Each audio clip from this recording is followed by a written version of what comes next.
Good morning అన్న. అన్న good morning చెప్పండి అన్న మా నిర్మల్ డిస్టిక్. అన్న చెప్పండి. అయితే ఏలే అన్న మా రేవంత్ రెడ్డి ఆడ బ్యాంకర్లకు బ్రోకర్ పని చేస్తున్నాడు అదేంది. అదే జరుగుతుంది. అట్లా కాదన్న, ఇప్పుడు బ్యాంక్ వాడు మన నన్ను వచ్చి డబ్బులు ఇవ్వలే, అవు మరి గవర్నమెంట్ డబ్బులు ఇవ్వలే, పాస్బుక్ డబ్బులు ఇచ్చిండు. మన పాస్బుక్ మన కాగితాలు ల్యాండ్ కాగితాలు పెట్టుకొని ఇచ్చిండు. ఎన్నుకున్న ప్రాపర్టీస్ డబ్బులు ఇచ్చినా. అవు మరి ఎవరన్నా రేవంత్ రెడ్డి గాని కేసీఆర్ గాని వాళ్ళ సొంత జాగాలు పెట్టి ఇచ్చిరా ఇప్పించిరా? రేవంత్ రెడ్డికి చెప్తున్నా. అయితే ఏం లేదన్నా, అయితే ఇప్పుడు ఈ రేవంత్ రెడ్డి బ్రోకరింగ్ చేస్తానే అదే అదే బ్యాంకులకి అదే పని ఏజెంట్ల లెక్క తయారయ్యారు. నాకు 2,30,000 ఉందన్న. అయితే బ్యాంకర్ దగ్గర బ్యాంకర్లు ఏముంటే కట్టు అని చెప్తే కట్టగా చెప్తలేరు, క్లారిటీ ఏమి ఇస్తలేరు. అవును, ఏయో సార్ ఫోన్ చేస్తే ఆటో అంతే క్లారిటీ అని చెప్తలే. అయితే నేనంటున్నా రేవంత్ రెడ్డి మరి బ్యాంకర్లకి ఏమైనా బ్రోకరింగ్ పని చేస్తున్నా అంత డౌట్. అదే అదే నేను రోజు అదే అంటున్నా కదా, రోజు అదే చెప్తున్నా నేను. మరి మీకేం అవసరం బ్యాంకులకు గట్టిమని మీరెందుకు చెప్తారు? మీరు ఎవరు అసలు మధ్యలో? మీరు మాఫీ చేస్తామన్నది మాకు అన్నా. ఒక చిన్న డౌట్. ఇప్పుడు నాకు ఒక 4 ఎకరాలు ఉంది, నాకు 2,30,000 లోన్ ఇచ్చిండు బ్యాంకులు. నేను పైన 2,00,000 వేసిన తర్వాత పైన కట్టకుంటే అన్న భూమి జప్తు చేసుకుంటారు కదా. ఇంకోటి మళ్ళా లోన్ రాదు కదా. అది మేము వేసుకుంటాం. నువ్వు 2,00,000 వేసినామని తెలిస్తే మేము 30,000 కట్టుకొని మళ్ళీ 230, 250 మళ్ళీ తీసుకుంటాం లోను. అది మా ఇష్టం, లేకపోతే తెచ్చుకోము. ఏదన్నా ఇష్టం, మన ఇష్టం. నువ్వు వేస్తా అన్నది ఇచ్చేస్తే అయిపోతుంది కదా. మన రైతుల గురించి ఎవరు కూడా పోరాటం చేయట్లేదు. అదే అట్లా ఉన్నదన్న సమస్య, అట్లా ఉన్నది. ఎవరికి పట్టిలేదు. ఇది ఏమైతే రైతులే కదా, రేపు ఎవడాడుతాడు తీ అన్నట్టు అయిపోయింది. అదే ఉందన్న మరి గమ్మతున్నది ఇది. ఇప్పుడు బ్యాంకులది నేను మొన్న కూడా ఉదాహరణ చెప్పిన. ఇప్పుడు వీళ్ళు ఒక లగ్గం పెట్టుకుంటాం, వియ్యం ఒప్పుకుంటాం, 10 లక్షలు కట్నం. అప్పు దగ్గరకు పోతాం, ఒక 2 లక్షలు అప్పు కావాలంటాం.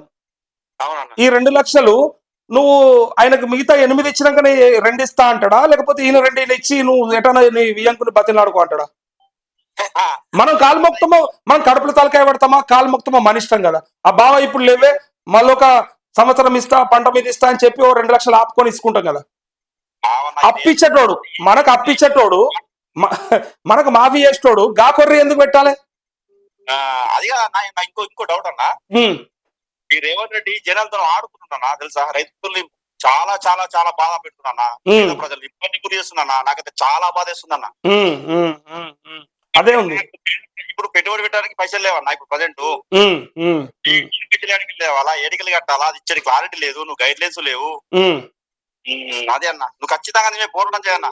అదే ఖచ్చితంగా మాట్లాడుతున్నాను. నేనే విడిచిపెట్టేది లేదు. ఇది రుణమాఫీ అందరు రైతులకు అయ్యేదాకా మాట్లాడుడే.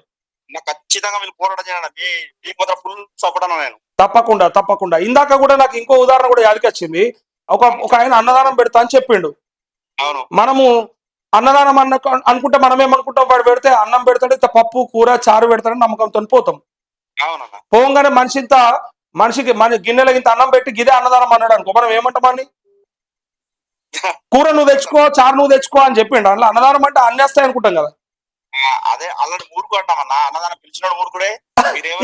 ఇప్పుడు గిదే జరుగుతుంది. ఇప్పుడు అట్లా పెడితే ఇక నువ్వు మిగిలింది కట్టినాక నేను ఇస్తా అంటే అది లెక్క అవుతుందా? సగం పెట్టుడేంది? ఇట్లా నువ్వు చెప్పేదేదో కరెక్ట్ గా ముందే చెప్పనుండి, అన్నదానం పెడుతున్నా మీ కూర మీరే తెచ్చుకోవాలని పెట్టాలి.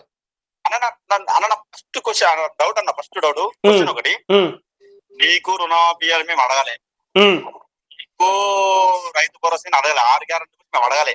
నీకు మా ఓట్ల కోసం అడిగి చెప్పినావు, వేసుకున్నావు. నీకు ఎవరు అడిగింది? మేము అడిగినావా? ఒవ్వల వాళ్ళ ఇంటికి పోయి కూడా అడగలేము, మనకు సంబంధం కూడా లేదు. నేనిచ్చి నువ్వు ఇస్తా అని చెప్పి పేద ప్రజలు అన్న ఫస్ట్ ఆఫ్ ఆల్ కూడా చెప్తాను, గుర్తుపెట్టుకో.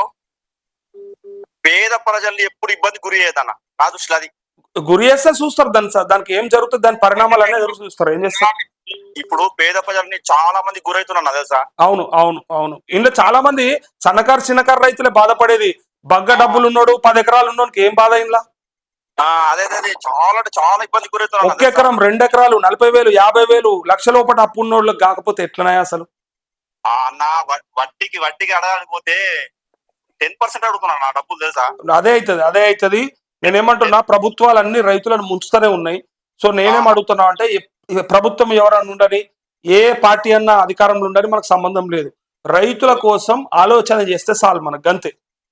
ఇది ఇది ఇది ఇది కరెక్ట్ అన్న నువ్వు చెప్పింది. మనకు ఏది అవసరం లేదు, మనకు వాడున్నాడా వీడున్నాడా ఏ పార్టీ ఉంది మనకు అవసరం లేదు. రైతు అనేటోడికి పొద్దుగాలు లేస్తే బాయి కాడిపోతే బాయి కాడ పనులు ఉంటాయి. వాడు పొద్దున్న దాకా ఏమి గ్రామంలో ఉండి ఈ రాజకీయాలు ఏం చేయడు అన్న. ఇప్పుడు పెట్టుబడికి పైసలు లేక చాలా మంది బాధపడుతుంటే నీకు వీరి పైసలు చేరికలు కడతాడు. మరి అసలైన రైతు రాజకీయాల్లో తిరగడు పాపం. ఆయన బాయిల కాడనే ఉంటాడు, పొలాల కాడనే ఉంటాడు. ఎందుకోసం అంటే ఆయనకు అదే బాధ, అదే వెళ్ళదు మొదలు అన్ని నిండినోడే మళ్ళీ బయటకు వచ్చి రాజకీయంలో తిరుగుతాడు గ్రామాలలో. మరి ఓకే అన్న, థ్యాంక్ యూ. Okay okay.